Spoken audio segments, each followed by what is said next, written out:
திருமணம் ஆகாதவங்க இந்த கோயிலுக்கு போனா 30ல இருந்து 40 நாளைக்குள்ள கண்டிப்பா திருமணம் கைகூடி வரும்னு சொன்னா நம்புவீங்களா? அட ஆமாங்க. இந்த கோவிலே பாத்துக்கிட்டீங்கன்னா ஒரு மனைவரை அமைப்புல தாங்க இருக்கு.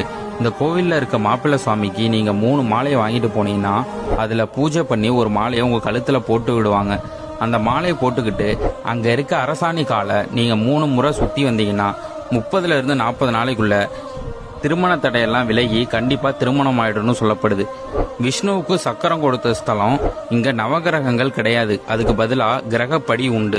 இங்க இருக்க பலிபீடத்திலையும் படிக்காசு விநாயகர்கிட்டையும் நீங்க காசு வச்சு வேண்டி அதை வீட்டில் பூஜை செஞ்சா உங்களுக்கு செல்வம் பெருகி வரும்.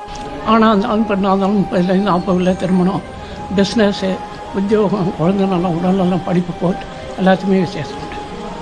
மகாவிஷ்ணுக்கு சாமி தான் சக்கரம் கொடுக்குறாரு. இந்த கோயில் எங்க இருக்குன்னு பாத்துக்கிட்டீங்கன்னா கும்பகோணம் டு பூந்தோட்டம் போற வழியில திருவிலி மிளலை என்னும் ஊர்ல தாங்க இருக்கு. இதே மாதிரி கோவில் தகவல் தெரிஞ்சுக்க நம்ம சேனலை ஃபாலோ பண்ணுங்க.